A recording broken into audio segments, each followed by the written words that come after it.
Remember when you were a kid about 30 years ago and you loved wrestling? Of course you do, because you're fucking old. I have great memories from when I was a kid and we were watching SummerSlam and the Royal Rumble on one of those illegal black boxes that let you watch pay-per-view for free, usually borrowed from my old man's Coke dealer. I miss him sometimes. The Coke dealer. So before we get too ahead of ourselves, we're going to take a trip back in time to revisit some of the worst wrestling gimmicks I could remember from back when I was a kid.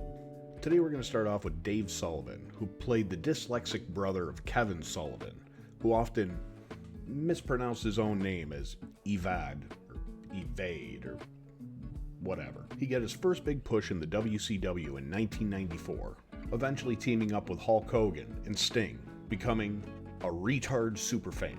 He was literally acting like a retarded guy. And now, if that wasn't bad enough, he came to the ring playing this banger.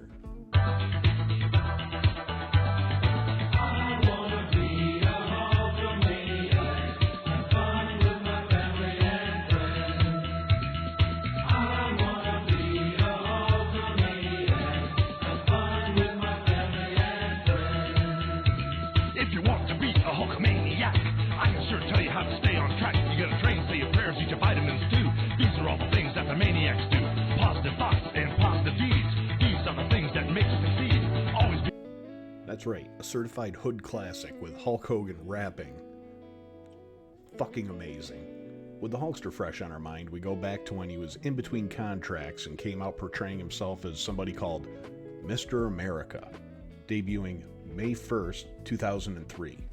Mr. America was clearly Hulk Hogan wearing a cheap luchador mask, but maintained plausible deniability because his cheeks and nose were slightly obscured. The best part of this stupid shit is that everybody clearly knew that it was Hulk Hogan, and they told him to his face that you are Hulk Hogan, but him and everybody in the business was like, I don't know, it could be anybody.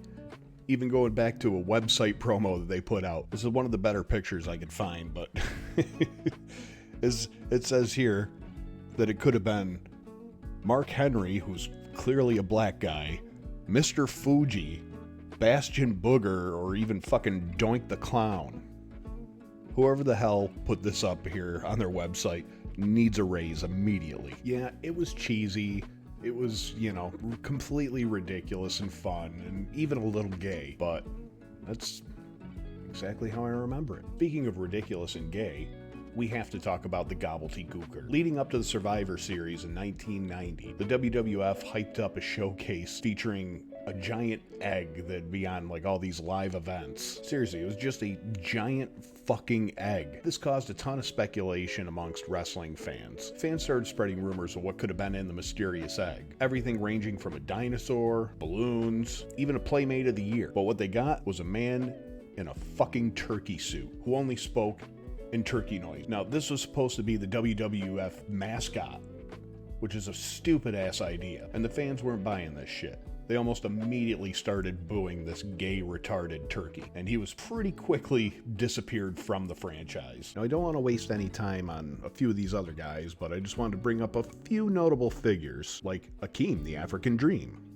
clearly a white guy, the Mountie, fucking gay, the Repo Man, and the Spirit Squad, a ragtag team of homosexuals. Next up we have Papa Shango, who made his debut in 1992. Later in his career he would go on to be more successful portraying the Godfather, who we all love and remember, kinda. Sporting menacing face paint and adorned with a skeleton necklace, he came out looking like a voodoo cultist, and his big shtick was to put curses on his opponents, and apparently gooing on people. Thankfully this was short-lived and he went on to play a equally as stupid but more memorable character. Man, I remember this shit as a kid. Actually, it fucking really creeped me out. Coming out fucking shaking and fucking talking in tongues and whatnot. Of course, in this match, he's fighting a nobody.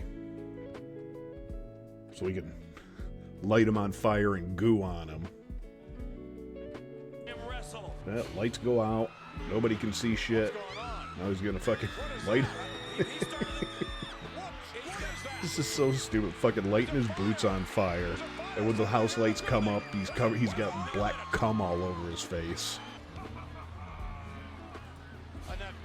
That goo, that same goo that we saw on the face of the Ultimate Warrior. Alright, keep this short and sweet. We're gonna wrap it up with probably the most famous retard character anybody's ever come up with. The Shockmaster. Fred Ottman, who had the unfortunate pleasure of being the poor bastard who had to play the part of the Shockmaster, ended up having to wear a bedazzled plastic stormtrooper helmet with the eye holes covered up in used women's pantyhose because he kept getting fucking glitter in his eyes. Not that it mattered anyways, because he claims he couldn't see out of the fucking thing. Now, they didn't make the wall that he was supposed to burst through gimmicky or whatever, thin, so he could easily crash through it, so they just told him he had to full force run through the thing, resulting in one of the funniest promos ever cut, falling flat on his face and losing his helmet in the process. I told you. Oh, God. Now, he had somebody off screen that was supposed to be a voice actor portraying himself almost in a cartoonish nature, talking shit to the other guys, mainly one Sid Vicious. And the voice actor was supposed to sound like a real nasty character, a real evil villain. But after crashing through the wall, apparently he couldn't keep his shit together, which resulted in about a 30-second lapse in him starting his lines. I don't care who you are, boy! I don't give a damn who you are! You're gonna have us! You're gonna have Van Vader! And we're gonna be breathing through your neck! So you're the man that rules the world. So this meant the Shockmaster was sitting there just making awkward hand gestures much like Helen Keller. The whole time Sid Vicious is sitting there just screaming at him like a fucking lunatic. Once the voice actor pulled his shit together and actually started feeding him the lines, the whole thing was just so incredibly awkward and cringy, and anybody who watched it immediately got secondhand embarrassment. Now, having said all this, I love old school wrestling, especially the Attitude Era, but there's just too many retards to talk about in one video, so eventually we'll do a part 2. If you made it this far, thanks for sticking around. Like, comment, subscribe, all that fun shit, and we'll see you on the next one.